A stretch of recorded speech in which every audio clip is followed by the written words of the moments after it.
Bismillahirrahmanirrahim.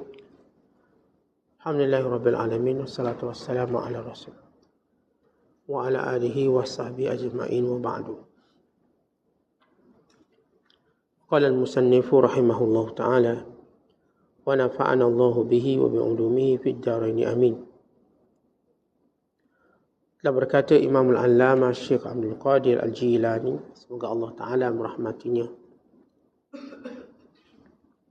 dan kita mendapat manfaat serta barakah ilmunya. Tuhan telah menciptamu untuk engkau mengesakannya. Dia tidak menciptakanmu untuk dunia atau akhirat. Dunia itu tidak akan mengenyangkanmu atau menghilangkan dahagamu. Dia itu, yakni dunia, penipu dan pendusta. Kepintaranmu ialah penglihatanmu kepada dirimu sahaja dan pandanganmu ke wajah dunia dari takbirmu yang menjadi kamu sebagai wazir baginya, yang menguruskannya. Pada si mukmin itu mestilah tahu mentakbir urusannya, bukan urusannya ditakbirkan oleh yang lain. Jika engkau singkirkan jiwamu, kelak hatimu akan berbicara denganmu. Lalu engkau dan hatimu akan dicampuri oleh batinmu.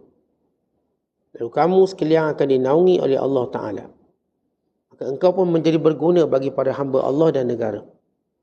Dan jiwa ini, bagaimana aku boleh menyingkirkannya pula?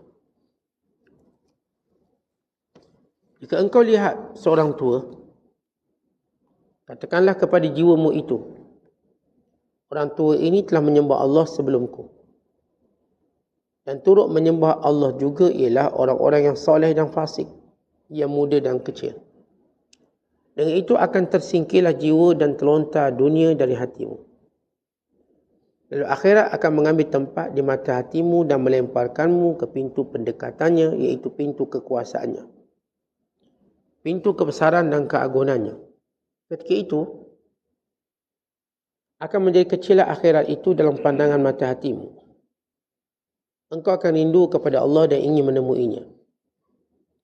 Bila engkau menolak ke dunia, engkau akan dapati rupanya itu sebanding dengan seburuk-buruk makhluk Tuhan. Maka terkeluarlah cinta dunia itu dari dalam hatimu dan menjadikan dia seperti perempuan yang tertalak selepas dijumpai keaibannya yang menyebabkan jiwamu benci kepadanya. Lalu datanglah akhirat itu pula dalam keadaan indah, terhias cantik sekali. Lalu catatan azali telah menampakkan kepadamu keaibannya juga, bahawa dia itu juga adalah makhluk yang baru, yang mana akan dikongsi oleh orang-orang Yahudi dan Nasrani juga jika mereka memeluk Islam. Dalam syurga, balasan kontangnya ialah pendekatan diri kepada Allah Azza wa Jalla dan bermesra. Dan bermesra dengan dia dan bertemu dengan dia. Jangan pedulikan kata-kata orang gila itu. Mereka semua jahil mengenai dunia. Sebab itulah mereka menuntutnya. Dan mereka juga jahil tentang akhirat. Sebab itu mereka juga menuntutnya juga. Mereka jahil dari hal makhluk. Sebab itu mereka merasa tenang dengannya. Wahai kaum, awas kamu dari semua ini. Allah telah mewahyukan kepada setengah para anbiya-Nya. Awas kamu jangan sampai aku mengambilmu dengan cara mengejut. Nabi Yaqub AS mulanya menangis kerana Yusuf. Kemudian dia menangis pula kerana dirinya sendiri. Dia telah merasa yang Yusuf itu akan menjadi seorang Nabi. Lalu dia bimbang atas ismahnya kerana apa yang ada pada dirinya dan kecantikan dan kebaikan. Pekak, bisu dan buta. Tiada telinga buat kepala kamu. Tiada telinga buat hati kamu. Hai kayu api neraka. Wahai orang-orang awam yang tidak berguna. Kamu sekalian gila. Ingatlah bahawa semua perkara akan kembali pada Allah. Ingatlah aku ini pelindung kamu, pemimpin kamu, peneropong kamu. Aku tidak meningkat ke sini, melainkan aku nampak apa yang buat kamu. Melainkan aku nampak apa yang ada buat kamu. Biar dia apa pun yang boleh dikatakan mudarat dan manfaat. Ini semua berlaku pada diriku. Sesudah aku memutuskan kesemua yang ada padaku dengan pedang tauhid. Kemudian barulah aku ditetapkan pada makam ini. Puji kamu, cela kamu, penerimaan kamu dan penolakan kamu semuanya sama dalam pandanganku. Betapa banyak orang yang mencelaku, lalu celanya bertukar menjadi pujian. Semuanya itu datang daripada Allah, bukan daripada orang itu. Sambutku kepadamu kerana Allah. Ambilku daripada kamu kerana Allah. Kalau boleh aku mau masuk ke dalam kubur bersama tiap-tiap seorang dari kamu. Supaya aku boleh menjawab munkar dan nakir buat kamu. Rahmat dan kasihanku kepada kamu sekalian. Jika Allah mencintai seorang daripada hambanya, dilemparkan hatinya kasih sayang dan rindu kepadanya. Muslimin dan muslimat dan penonton yang dirahmati Allah sekalian. Dalam bicara dan peringatan Syekh Abdul Qadir Jilani, yang pertama ialah tujuan penciptaan manusia. Yang kedua tentang bagaimana menyingkirkan dunia dalam kehidupan. Dan bagaimana melihat pertemuan dengan Allah, melihat Allah, mencari redha Allah itu jauh lebih utama daripada segala perkara yang diburu, yang dicintai oleh seorang hambanya. Kemudian menyebut tentang tangisan yang sebenar. Bagaimana seorang mukmin itu perlu menangisi kebimbangannya terhadap dirinya sendiri, berbanding menangis kerana kehilangan sesuatu yang disayanginya. Kemudian Syekh Abdul Qadir menyebut tentang peranan para ulama. Bahkan peranannya secara khusus dalam mendidik, dalam membentuk, dalam menolong, dalam membantu. Bahkan beliau berkata dengan kata-kata yang masyhur di sini, kalau dia boleh masuk kubur tolong jawab soal jawab munkar dan nakir bagi pihak orang beriman, nescaya dia akan melakukannya. Kerana sifat prihatin, kasih sayang kepada orang mukmin dan tugas para ulama dalam membimbing, dalam membantu, dalam menjaga manusia semuanya. Yang pertama, bila Syekh Abdul Qadir menyebut tujuan Allah Ta'ala menciptakan manusia. Tujuan itu jelas. Allah Ta'ala tidak ciptakan kita untuk dunia. Tidak juga Allah Ta'ala ciptakan kita untuk akhirat. Tapi Allah Ta'ala ciptakan kita untuknya. Yang ini untuk beribadat kepadanya. Bila Allah menyebut dalam Al-Quran, وَمَا خَلَقْتُ الْجِنَّ وَالْإِنسَ إِلَّا لِيَعْبُدُونَ. Tidak aku jadikan jin dan manusia melainkan untuk menyembah aku. Allah Ta'ala tak sebut, tidaklah aku jadikan manusia dan jin untuk dunia. Tidak juga disebut, tidaklah aku jadikan jin dan manusia untuk akhirat. Tidak juga disebut, tidak aku jadikan manusia dan jin untuk syurga. Tapi Allah menyebut untuk Allah. Untuk Allah untuk apa? Untuk ibadat kepada Allah. Maka untuk memberi galakkan manusia beribadat pada Allah, Allah janjikan syurga. Allah beri amaran tentang neraka. Tetapi tujuannya jelas, menyembah Allah. Maka siapa yang dapat menyembah Allah kerana melihat Allah, maka itulah ketinggian makamnya. Ada yang menyembah Allah melihat syurga. Ada yang menyembah Allah kerana melihat neraka. Ada yang menyembah Allah kerana itulah kebiasaan bersama dengan persekitarannya. Tapi ada yang menyembah Allah kerana Allah. Takut kepada Allah Ta'ala. Umpama analogi mudah, kita kerja lah. Ada orang kerja sebab nak gaji. Ada orang kerja sebab bimbang tak cukup makan minum dia, maka dia kerja. Ada orang kerja sebab orang lain kerja, dia pun kerja. Orang lain semua interview kerja, saya pun interview kerja. Tapi orang yang melihat kerja itu sendiri sebagai satu amalan yang mulia, maka orang ini yang akan dapat segala-galanya. Maka Syekh Abdul Qadir nak ingatkan kepada kita supaya arah tujuan ibadat kita ialah Allah Ta'ala. Sehingga kita rindu pada Allah, sehingga kita cinta kepada Allah, sehingga kita melihat kurniaan Allah, sehingga kita melihat pemurah Allah. Dengan bahasa mudah macam kita sebut semalam, iaitu dalam dirinya melihat Allah segalanya. Tidak ada yang lebih indah daripada melihat Allah, bahkan lebih indah dari syurga. Tidak ada perkara yang lebih aman daripada bersama dengan Allah. Contoh kita kalau duduk negara aman. Negara paling aman bagi kita kat dunia ni apa? So, negara yang mana hak kita dipelihara, dijaga. Itu pun aman. Tempat ni tak ada jenayah.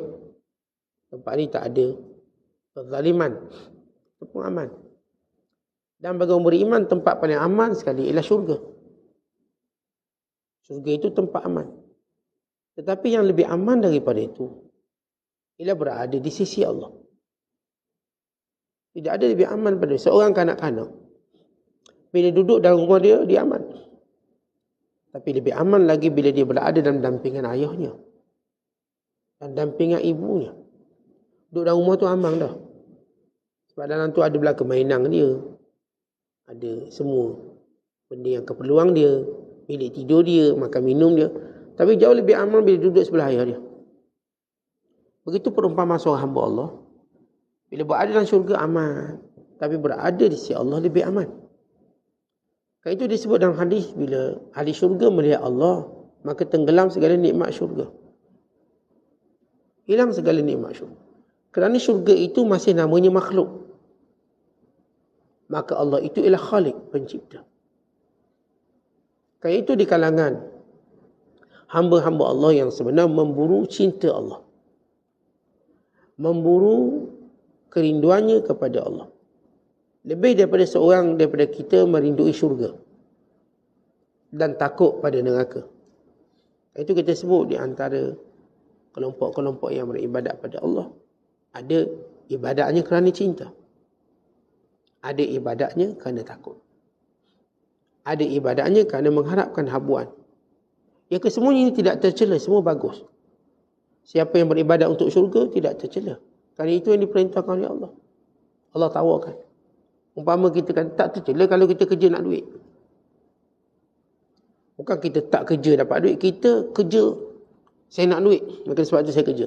Apakah tercela? Tak ada. Dan sama juga tak tercela orang yang kerja kerana takut tak cukup duit. Maka dia pun bekerja.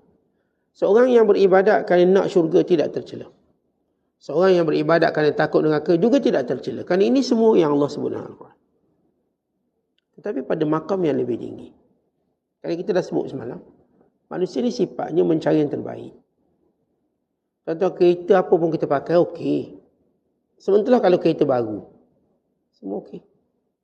Tapi bila makin matang otak kita, kita pasti cari kereta yang lebih baik. Contoh rumah ni, kalau kita dapat semua okey. Dapat rumah. Kos rendah ke, sederhana ke, kos mewah. Semua kita okey. Ada rumah. Tempat kita berlindung, berteduh. Untuk anak isteri kita dengan aman. Tapi, kalau kita boleh memilih rumah lebih baik, pasti kita akan memilih rumah di tepi sungai, di tepi pantai, di atas gunung. Pasti kita pilih rumah dengan kawasan yang luas, dengan hiasan yang indah. Pasti tuan-tuan akan berfikir demikian. Mereka kita tak mampu. Dah duit saya banyak ni, ni lah rumah. Sama juga dalam memburu cinta pada Allah. Kalau kita mampu untuk menjadikan ibadat ini kerana cinta pada Allah, kerana menyayangi Allah SWT, maka lakukan. Sungguh-sungguh. Kalau hari ni dorongan kita buat amalan ni, pahalanya banyak ni. Buat amalan ni, tempatnya di syurga. Ini kita nampak. Ini sebagai satu, kita katakan, gula-gula dalam ibadat kita. Umpama seorang anak, bila dia puasa, dia kata nanti puasa, ayah beli baju raya. Nanti kalau puasa, ayah bagi duit raya. Nanti kalau puasa, ayah ajak jalan-jalan raya. Si anak ini dengan bersemangat buat. Tapi kalau kita memahami, mengenali Allah. Ini yang kita bicara selalu tentang ma'rifatullah. Mengenali Allah. Kerana orang yang kenal Allah, dengan namanya, dengan sifatnya, yang mengenali Allah SWT dengan segala ciptaan-ciptaannya, maka Allah Ta'ala sebut dalam Quran, supaya kita mengenalinya, fa'alam annahu la ilaha illallah. Ketahuilah, kenalilah, bahawa tidak ada Tuhan melainkan Allah. Maka seorang yang bertawakal, bila dalam keadaan dia mengenali Allah, tawakalnya lebih tinggi. Seorang yang bersabar dalam keadaan dia mengenali Allah, sabarnya lebih tinggi. Seorang yang memberi, yang pemurah, dalam keadaan dia mengenali Allah, maka dia lebih pemurah. Seorang yang berani dalam keadaan dia kenal Allah, maka dia lebih berani. Seorang yang baik, dalam keadaan dia mengenali Allah, dia akan lebih baik. Sebab itu sebaik-baik amalan, ialah mana-mana amalan yang dibuat tanpa sebarang fikirkan balasan. Ini akan jadi sebaik-baik amalan. Dibuat amalan tanpa fikir balasan, maka maka dia akan melakukan dengan baik, bukan terbaik. Maka Syekh Abdul Qadir menyebut, orang mukmin mesti tahu mentadbir dunianya, mesti. Jangan sampai dunia mentadbir dirinya. Kerana yang pertama merosakkan hubungan kita dengan Allah, dunia. Itu yang pertama. Kita tengoklah hari ini alasan-alasan kesibukan kita dalam beribadat, semuanya dunia. Alasan kita. Yang tak ke masjid, yang tak ke surau, yang tak solat berjemaah, yang tak mengaji, tak kuliah, yang tak baca Quran, yang tak berzikir, yang tak berani cakap benar, yang tak berani cegah kemungkaran, yang tak berani sibuk agama Allah. Semua ini kalau kita lihat sebab pertama dunia. Lalu dunia menguruskan manusia. Walhal kita ini diarahkan menguruskan dunia. Kita bukanlah makhluk yang dunia akan uruskan kita. Kita uruskannya. Bukan rezeki yang uruskan kita. Kita uruskan rezeki. Dunia mesti berada di bawah kita. Bukan berada di atas. Tapi kata Syekh Abdul Qadir, yang pelik bila mana kita orang mukmin, dunia ini yang mentadbir kita. Akhirnya kita takut buat ni, nanti dunia akan cakap macam ni. Nanti dunia akan mengurangkan bahagiannya pada kita bila kita buat macam ni. Nanti dunia akan menghilangkan glamour dan popular kita bila kita buat macam ni. Ini kita ditakutkan oleh dunia. Walau Allah Ta'ala ciptakan dunia ini untuk manusia.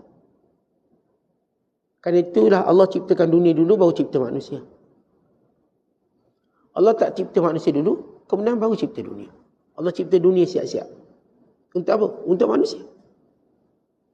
Macam kita lah, kita belum dapat baby, kita dah boleh siap-siap pakaian dia, katil dia, tilam dia, untuk dia. Dia belum lahir ke bumi, kita dah siapkan keperluan dia. Kenapa? Ini untuk dia. Bukan dia tu untuk benda ni. Maka Allah ciptakan dunia dengan segala kelengkapan. Untuk apa? Untuk manusia. Uruskannya. Bukan dia masuk dalam dunia uruskan dia. Tetapi dia dunia uruskan kita. Apa jadi pada kita? Kita jadi hamba dunia. Apa jadi pada kita? Kita akan jadi lebih sedih dan duka cita. Apa jadi pada kita kalau dunia uruskan kita? Kita lebih sombong dan lupa daratan. Apa jadi kalau dunia uruskan kita? Kita mula lupa dan lalai daripada Allah pencipta kita. Apa jadi bila kita uruskan dunia uruskan kita? Kita jadi bermusuh-musuhan sesama kita. Di dunia kita bermusuhan. Anak dengan ibu, anak dengan ayah. Kan kita dengar anak sama ayah, ayah sama anak. Hal dunia. Dunia menyebabkan kita bermusuhan. Kerana dunia menguruskan dia. Waktu dia menguruskan dunia, maka hilang duka citanya. Hilang pemusuhannya. Hilang kelalaiannya. Hilang kesombongannya. Maka hilang sifat lemahnya. Tapi kalau orang tu dunia uruskan dia, dia makin lemah. Kalau dia uruskan dunia, dia makin kuat. Orang yang dunia uruskan dia, dia jadi penat. Sebab itu Nabi sebut, ta'isa abdu dirham, ta'isa abdu dinar, ta'isa abdul qatifah, ta'isa abdul khamisah. Celakalah hamba duit, celakalah hamba dinar, dirham, hamba makanan, hamba pakaian. Dengan bahasa mudah ini, hamba dunia.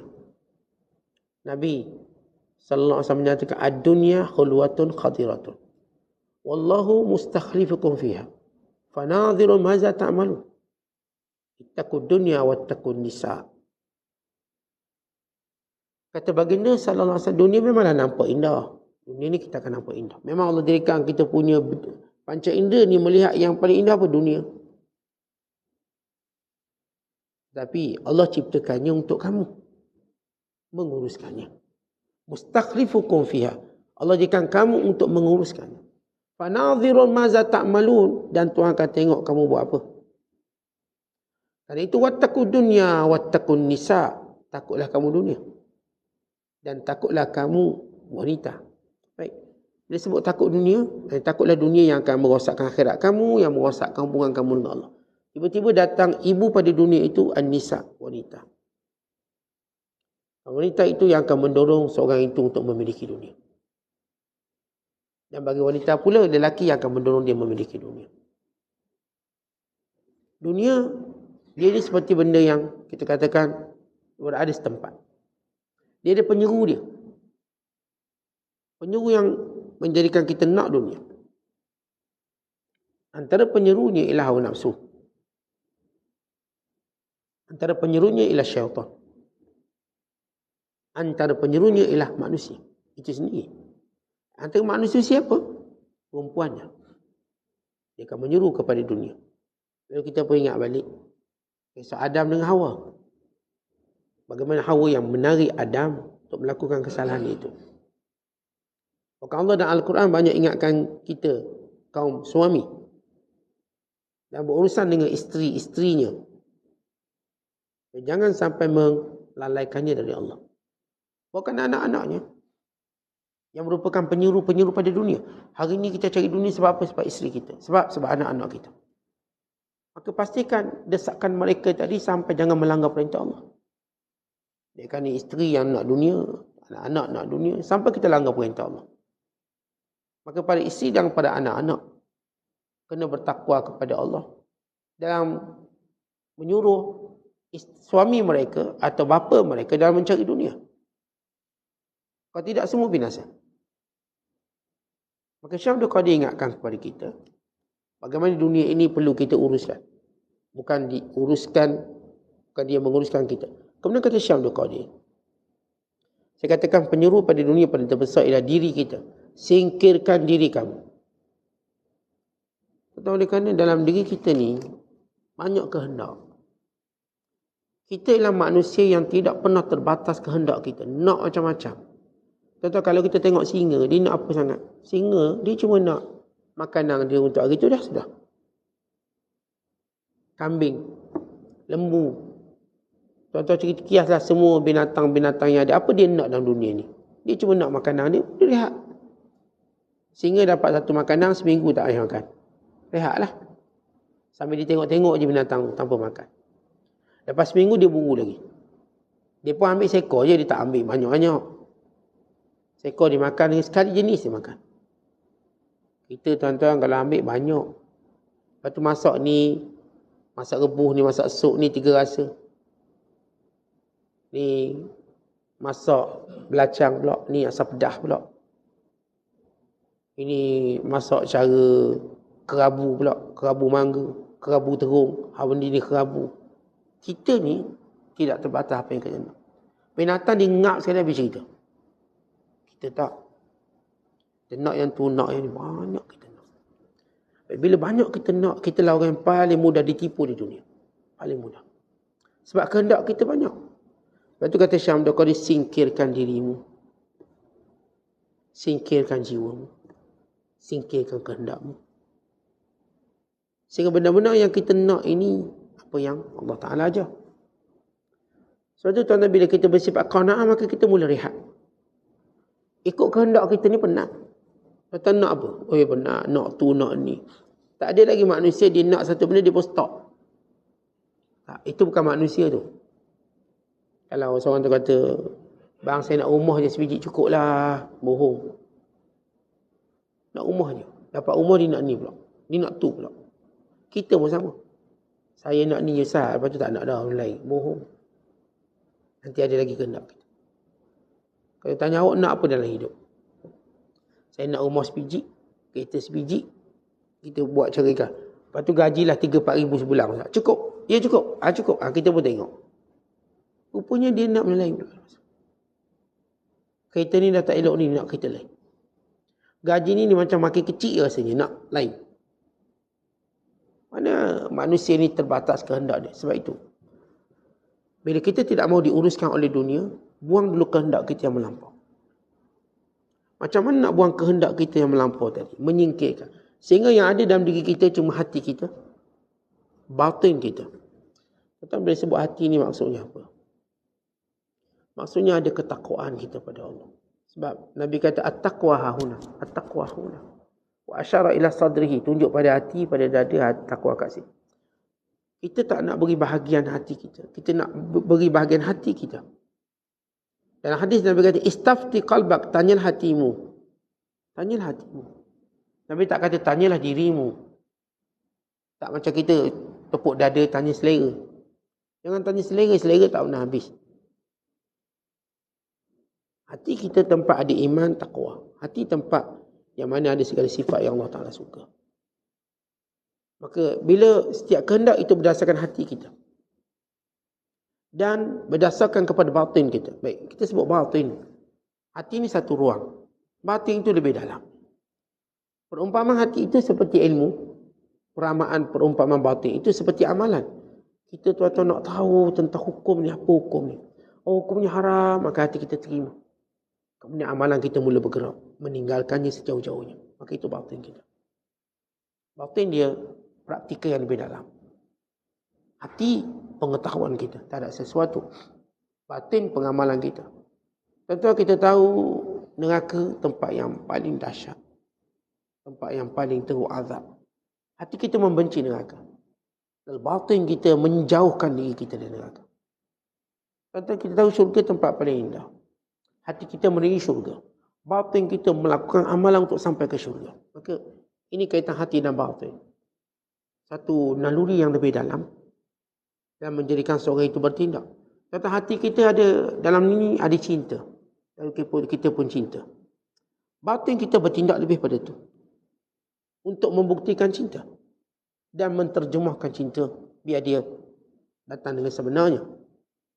Kata Syekh Abdul Qadir, kita kena singkirkan jiwa. Bagaimana nak singkirkan jiwa? Yang pertama dengan tawaduk. Syekh Abdul Qadir kata, jika engkau lihat seorang tua, katakanlah pada jiwamu itu, orang tua ini menyembah Allah sebelumku. Dan turut menyembah Allah juga orang soleh yang lain, orang fasik, even muda dan ataupun yang kecil. Baik. Kita sebut pertama tentang manusia diciptakan untuk Allah. Beribadat. Kemudian kita cerita tentang manusia ni akan rosak. Dan rosak pertama manusia namanya dunia. Itu berosak. Rosaknya bila? Bila dunia yang uruskan dia, bukan dia uruskan dunia. Baik. Yang nak dunia ni siapa? Jiwa kita. Kita manusia yang kehendak tak terbatas. Tidak pernah terbatas. Tak ada seorang pun dia cuma nak makan nasi lemak je, tak nak benda lain. Dia mesti nak benda tu, nak benda ni. Mungkin hari ni saya makan nasi lemak pun dah okey. Tengah hari nasi lemak, petang nasi lemak. Dia cakap bohong. Binatang, ikan, kalau tuan-tuan boleh ikan, dia boleh makan dedak tu sampai mati. Maksudnya, kita bagi dedak lah. Bagi dia tetap makan. Dengan selera. Kalau tuan-tuan beli ikan, kita beli makan ikan seguni. Yang tu kita bagi dia pagi, petang, tengah. Dia okey, dia tak ada pula memberontak, tak nak lah, nak makan burger pula. Tak ada dia protes. Dia makan benda tu, sampailah dia besar, kita boleh makan dia balik. Dia tak pernah jemu, tak ada lagi kita baling, dia pun dah tak nak makan. Kenapa? Boring. Dia pun cakap kita, bos kalau boleh makan benda lain lah pula. Asyik dedak je. Dia tak makan benda lain. Tak pernah, itulah makanan. Tapi kita manusia. Kalau hari ni orang angkat kita nasi ayam pagi. Oh sedap nasi ayam. Tengah hari dia angkat lagi nasi ayam. Dah kita mula nak berkokok dah tu. Ayam lagi. Petang, ayam lagi. Kita tak mungkin beri hidup dengan makan nasi ayam sampai mati. Tak mungkin. Sebab apa? Dia bukan kehendak. Kalau kita makan okey je. Tapi kehendak kita. Kehendak. Sebab itu kita didik jiwa kita. Nabi SAW 2 bulan. Even 3 bulan hanya makan kurma. Tak ada yang lain. Ia bukan sekadar maksud sifat sederhana Nabi SAW. Tapi itulah tarbiyah Rasulullah pada diri dia. Boleh makan kurma dalam masa 3 bulan. Kurma air. Waktu ditanya pada Aisyah, apa yang menjadi makanan kamu? Waktu dapur tak berasap. Lalu kata Aisyah radhiyallahu ta'ala anha, aswadain, 2 benda hitam. Aswadain. Merujuk pada kurma dan air. Kenapa sebut dalam terjemahan aswadain, kurma dan air? Kurma tu warna hitam. Kurma tu hitam, kehitaman. Air tu putih. Dia bila jumpa dalam bahasa Arab, dia jumpa 2 benda. Dia nak tasniahkan, nak menjadikan benda itu 2, disebut satu perkataan. Disebut dengan satu benda yang lebih dominan. Kurma tu lebih dominan dalam air. Maka disebut aswadain. Itu yang Rasulullah makan dalam tempoh beberapa bulan. Apa signifikan? Dalam mendidik diri kita, kita jangan pilih makan banyak benda. Makan satu benda. Kata Muhammad bin Wasil, memandik seorang itu dengan ada sekeping roti dan air untuk dicicah cukup. Kata ini tarbiyah. Anak-anak kita kalau kita didik dia, ambil biskut kering cicah teo, maka dia akan memandi. Tapi oleh kerana kita biarkan bebas hawa nafsu, akhirnya kita nak makan semua. Hari ni kita pening kepala nak makan kedai mana, itu pening. Bukan tak ada duit. Bukan pening sebab tak ada. Pening nak pilih kedai mana. Dah habis channel muka ni. Jalan-jalan cari makan, lari-lari cari makan semua. Jadi jalan je lari, lompat cari makan semua kita nak. Semua review makan cari. Kat mana lagi sedap, kat mana lagi sedap. Ini betul-betul bang, hari ni nak makan kat mana ni pula. Pening. Kenapa tak nak makan tempat sama? Nak berbeza. Ini nafsu. Lagi kita beri dia ruang, lagi dia melampau-lampau.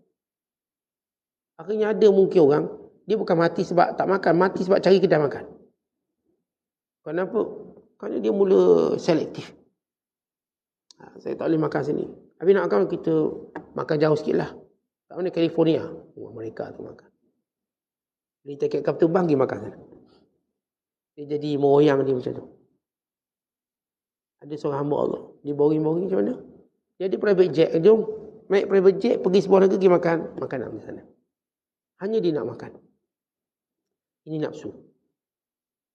Baik, nafsu ni, macam mana kita nak tundukkan dia? Pertama dengan sifat tawaduk. Kerana sifat nafsu ni dia sombong. Dia ego.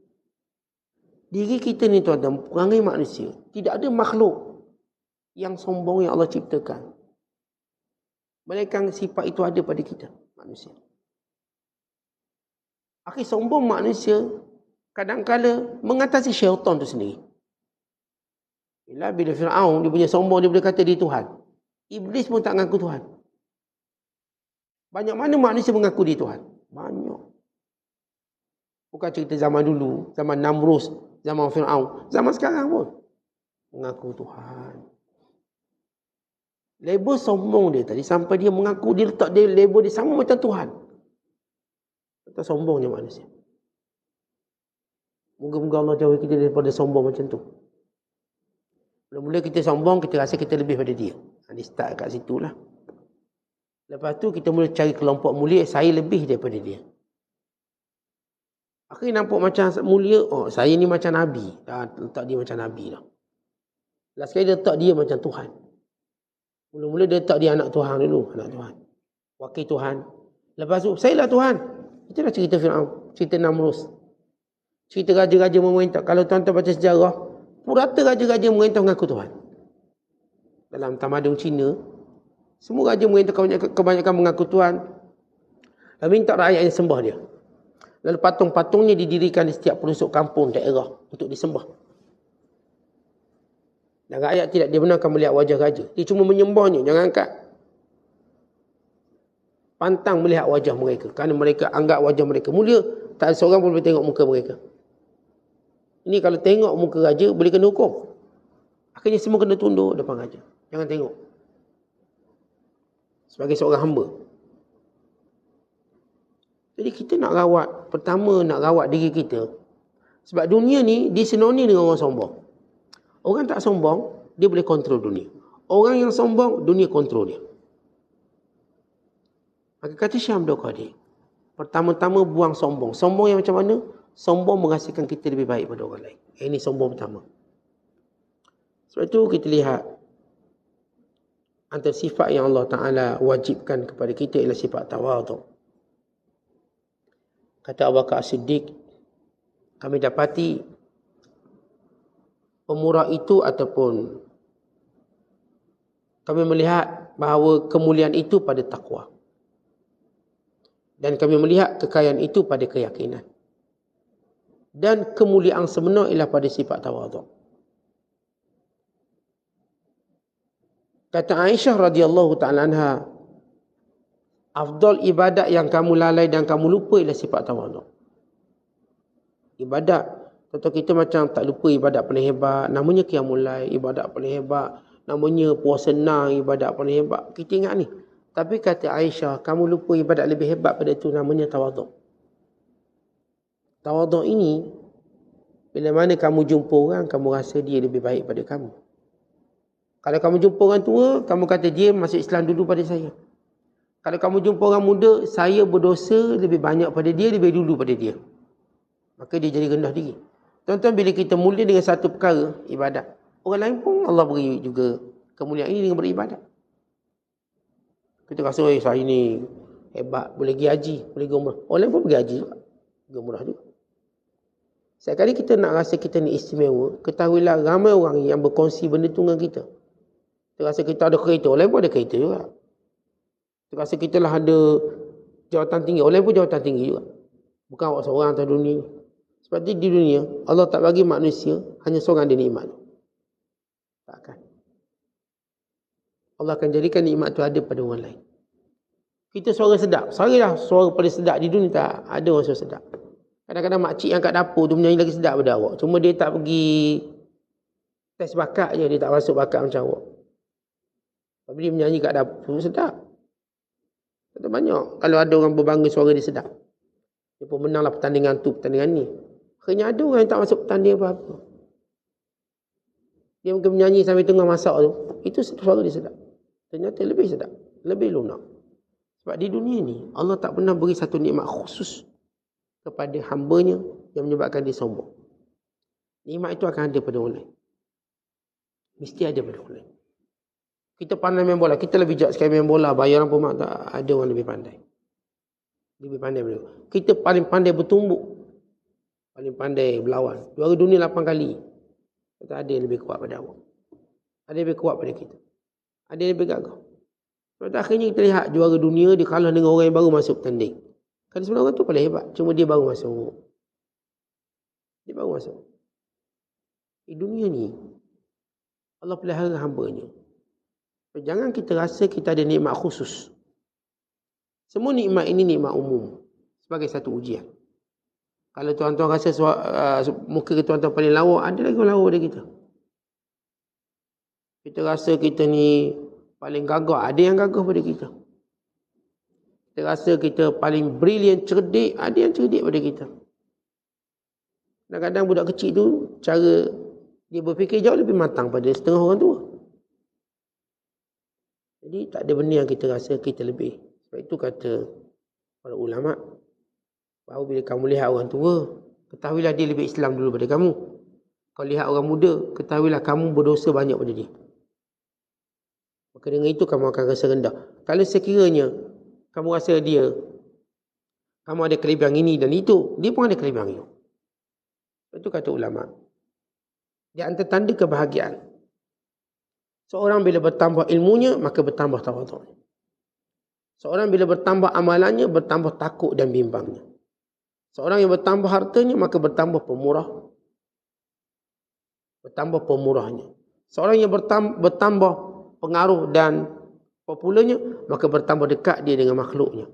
Untuk menyempurnakan hajatnya dan merendah diri padanya. Kaedah yang ulama sebut, kalau kita nak nikmat yang Allah tambah kat kita ni jadi bagus. Kaedahnya macam tu. Kalau ilmu bertambah, maka tawaduk kena bertambah. Kalau amalan bertambah, takut kena bertambah. Kalau harta bertambah, pemurah kena bertambah. Kalau kita makin popular, maka makin kita menghampiri orang, bukan makin jauh orang. Dia makin popular, makin ramai bodyguard. Tunggu tak jumpa. Salah. Kita boleh makin popular, makin terkenal, makin dekat dengan orang, bukan memenuhi hajat orang tu. Kata ini Nabi SAW. Manusia paling popular Rasulullah. Popular. Tapi popular Rasul apakah dia tak boleh didekati? Paling senang didekati. Atau seorang kanak kecil boleh memegang tangan Rasulullah untuk memimpinnya berjalan ikut dia nak. Boleh disebut dalam hadis. Atau seorang perempuan tua boleh datang, ya Rasulullah, aku ni ada benda rahsia nak cakap ni. Boleh tak?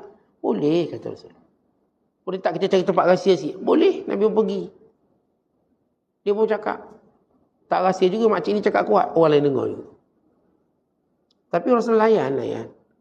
Kita hari ni, bawa glamour sikit, tak boleh jumpa dah. Sibuk, tak boleh jumpa.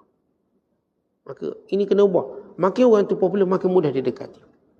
Termaksud makin mudah dekat dia, bukan duduk lepak umur kita. Arti kita tahu hidup kat mana. Semayang 5 waktu, dia ada. Kita jangan kiaskan, saya pun payah nak jumpa dia. Tak, benda yang memang dia selalu ada, awak boleh jumpa dia. Apa dia? Solat 5 waktu. Nabi SAW sentiasa solat 5 waktu di Masjid Nabawi. Semua orang. Untuk semua orang datang kalau nak jumpa Rasul, 5 waktu solat boleh jumpa. 5 kali sehari. Tak boleh tak kita jumpa pemimpin kita 5 kali sehari. Ni YB kampung kita pun payah. Dia jadi YB duduk Kuala Lumpur dah dia. Masa bertanding dia turun jumpa kita. Tak jumpa masjid kita, surau kita. Rasulullah SAW buat satu Masjid Nabawi. Nabi duduk kat situ. 5 waktu solat semua sahabat boleh jumpa. Yang jauh, yang dekat. Yang mendatang, yang dah ada. Dan setiap hari Nabi bagi kuliah ni. Mereka boleh jumpa Rasulullah. Setiap hari Nabi buka istiftah. Ruang pertanyaan. Tanya. Apa yang mereka nak tanya? Jadi Rasulullah SAW cara baginda bertemu dengan orang ramai, Nabi ada satu tempat. Nabi bukan jenis nomad bergerak sana bergerak sini, tak. Dia ada tempat. Dia seorang pemimpin.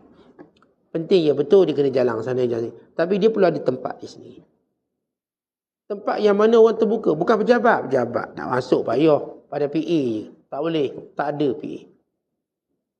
Dia ada satu tempat. Macam saya katakan, Rasulullah ni ada masjid. Duduk je masjid itu, semua orang boleh datang. Salat zuhur, salat asar, maghrib, isyak, subuh.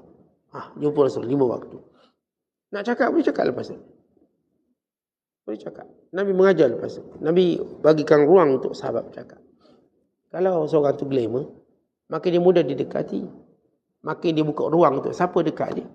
Berarti ini orang yang benar-benar dapat pertambang yang berkat. Kemudian kata Syekh Abdul Qadir, lepas kita bicara tentang zuhud, bagaimana melawan diri, lalu kata beliau, sampailah jiwa itu tersingkir, terlontar jauh, akhirnya kamu makin dekat dengan Allah Ta'ala. Ya, kerana Allah Ta'ala tidak akan mendekati orang sombong. Allah dekati orang yang tawaduk. Tetapi bila seorang itu tawaduk, dalam hadis Nabi kata, man tawadu'a lillah rafa'ahu Allah. Siapa yang tawaduk kerana Allah, maka Allah akan angkat dia. Apa maksud Allah angkat? Allah akan angkat kedudukannya di sisi Allah sehingga dia mengenali Allah, mencintai Allah. Dan maksud angkat juga ialah Allah akan angkat di akhirat kelak. Pahalanya lebih banyak pada orang lain. Orang lain ni sembahyang, puasa, haji banyak ni. Dia dengan tawaduknya mengatasi semua. Maka Allah angkat dia. Kenapa fulan ni ibadatnya taklah banyak sangat macam si A ni? Kenapa atas ni? Sebab dia tawaduk. Apa yang dilakukan dia tawaduk. Maka orang yang tawaduk Allah suka dan Allah angkat. Tidak ada orang yang berada di pintu Allah melainkan dia ada sifat tawaduk. Mesti. Bila Allah memuji hamba-Nya, wa ibadur rahmanil ladzina yamshuna 'alal ardi hauna, dan hamba Allah yang sebenar yang berjalan atas muka bumi itu dengan merendahkan diri. Haunan, yakni merendahkan diri. Dalam tafsiran Hasan Basri, haunan memberi maksud ulama'u hulama, dalam keadaan seorang ulama yang takutkan Allah, dan hulama dengan keadaan pengasihnya pada makhluk. Dia orang tawaduk ni, dia gabungkan 2 sifat. Pertama, keilmuannya tentang Allah. Makin dikenal Allah, makin tawaduk. Kan dalam Quran sebut innama yakhshallaha min ibadihil ulama. Yang takut Allah itu ulama. Maka makin bertambah ilmunya, makin datang tawaduk. Yang kedua, ini sifat hamba Allah, ibadur rahman, dia ulama. Apa dia? Makin dia kenal Allah, makin dia berlembut dengan makhluk. Makin dia penyayang pada makhluk. Makin dia simpati pada makhluk. Orang yang tak kenal Allah, dia akan sombong dengan orang. Orang yang kenal Allah, dia akan tawaduk dengan orang. Dia ada kaitan yang kuat. Seorang kita boleh kenal, seorang tu dekat dengan Allah, bagaimana mesranya dengan makhluk. Kita tahu. Kita tahu dia tak kenal Allah, bagaimana bengisnya dengan makhluk. Sebab itu Allah sebut dalam Quran tentang rahmat Allah. Fabima rahmatin minallah lintalahum walau kunta fazzan ghalizal qalb lam faddu min hawli. Dek kerana rahmat Allah padamu, maka kamu berlembut dalam urusan dengan manusia. Allah paling suka orang yang dalam muamalah dengan manusia memudahkan. Kita kalau muamalah dengan orang, kita mudahkan. Tak payah ambil jauh-jauh lah muamalah dengan isteri kita, memudahkan. Isteri kita bermuamalah kita je, kita dah letak set otak kita, saya nak mudahkan dia. Dia cakap apa? Bang, hujan begini balik kampung bang. Boleh, saya hantar. Misalnya, bang ni tolong buang sampah. Boleh. Saya boleh buang sampah. Bang boleh tak tolong? Boleh, muamalah. Isteri pun sama. Biasanya awak tolong buat kopi. Boleh. Awak ni, dia bersifat dipanggil layyinul janib. Orang yang paling Allah suka sifatnya layyinul janib. Apa itu layyinul janib? Mudah.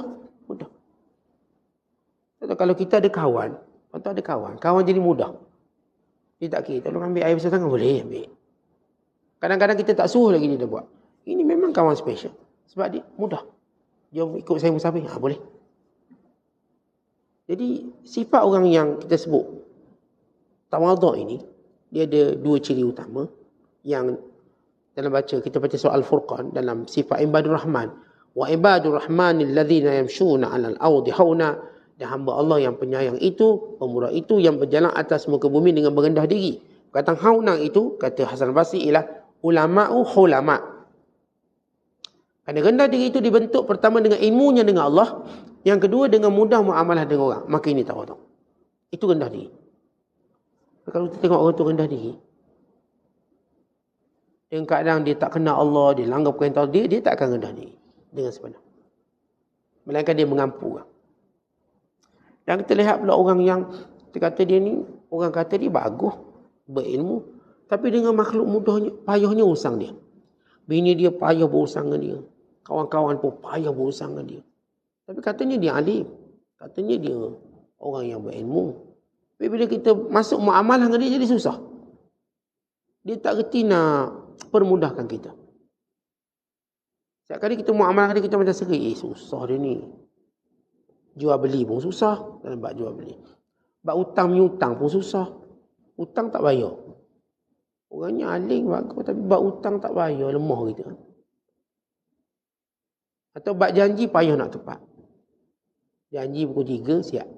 Pukul 5 belum nampak batang hidung. Dia bersinur di sebalik ilmu dia, di sebalik pengaruh dia untuk dia mungkiri janji. Kata kita ni, makin kita dimuliakan dengan sesuatu dan dengannya Allah, orang muliakan kita dan Allah angkat kita. Maka komitmen kita dengan janji kita lagi tinggi. Kalau janji saya pukul 8, pukul 8. Pukul 9, pukul 9. Kedudukan kita tidak menghalang kita langgar janji. Saya ayah. Kedudukan ayah ni tinggi. Bila saya berjanji dengan anak, boleh tak saya langgar? Tak boleh. Walaupun saya boleh langgar tanpa apa-apa pantang daripada anak saya. Ayah kata petang ni abah bawa jalan. Sampai petang, pas sudah tak bawa jalan. Bawa kata nak bawa jalan, tak bawa jalan rumahnya. Si anak aku, ni ayah. Nanti dapat berjaya, ayah beli basikal. Anak pun tuntut, yang mana basikal dah berjaya ni? Ayah basikal lah, pakailah basikal abang kau tu. Si ayah boleh je mungkin janji dengan kedudukan dia sebagai ayah.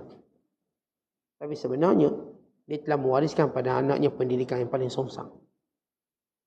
Untuk menjadikan ayah orang paling tak dipercayai oleh anak-anak. Lepas tu lagi tinggi kedudukan kita. Lagi tinggi komitmen kita pada janji. Lepas tu pemimpin, dia janji, kalau saya naik, saya akan buat macam ni. Tetapi bila dia mungkir, habis dia. Ya, dia boleh je mungkir sebab dia pemimpin. Kita pun nak kata apa? Tunggu 5 tahun pula lah nak jatuhkan dia. Tetapi sebenarnya dia telah merosakkan nilai kepimpinan. Habis. Sebab orang memimpin tadi, dia memang boleh buat sebab dia ada kuasa. Tiba-tiba dia tidak melakukannya. Maka orang akan mencelanya seumur usia dia. Dan dia memerlukan separuh daripada usia yang dia ada untuk kembali bersihkan dirinya. Dan dia tak mampu bersihkannya.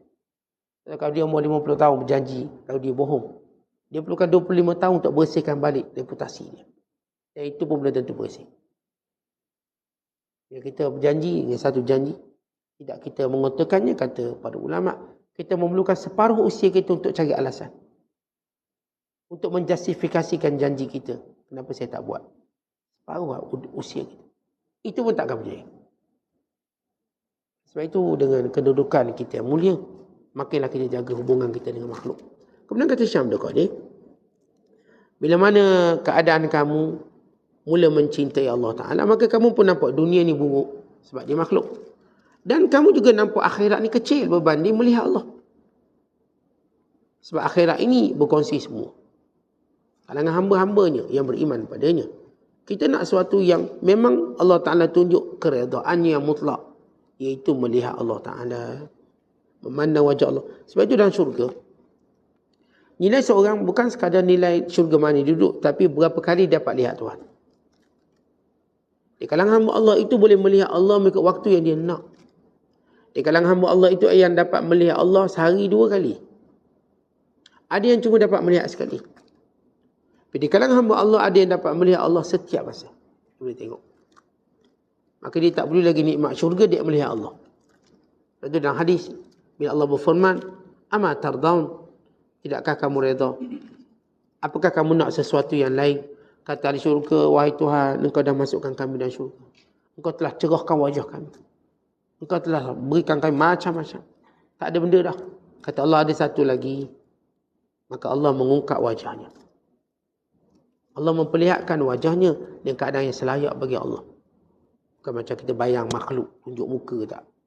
Dengan apa yang selayak pada Allah Ta'ala. Maka waktu itu terpana semua ahli syurga. Sehingga menjadikan hilang semua nikmat syurga. Betul, syurga nikmat hebat, tapi melihat Allah jauh lebih hebat. Maka itu yang menjadi cita-cita orang yang nak dekat dengan Allah SWT. Kemudian kata Syekh Abdul Qadir, lepas habis pendekatan, sehinggalah kita memilih untuk dekat dengan Allah berbanding memilih yang lain pada itu. Katanya, Allah wahyukan kepada setengah para Nabi, "Awas jangan sampai aku mengambilmu secara mengejut." Semua para Nabi dia beri amaran. Untuk terus bersedia dengan amalan, dengan ketakwaan. Kerana kematian itu akan datang mengejut hatta kepada para Nabinya. Akan datang mengejut. Tuan-tuan, tak ada, even tak ada pun seorang Nabi diberitahu bila dia mati. Melainkan dia akan datang mengejut. Bacalah kisah Nabi Yaqub. Bacalah kisah Nabi Allah Sulaiman. Bacalah kisah Nabi Allah Daud. Tahu-tahu datang malaikat maut tercegak depan. Malaikat maut, ya. Bacalah kisah Musa. Tak diberitahu, nanti petang ambil nyawa tu. Datang mengejut.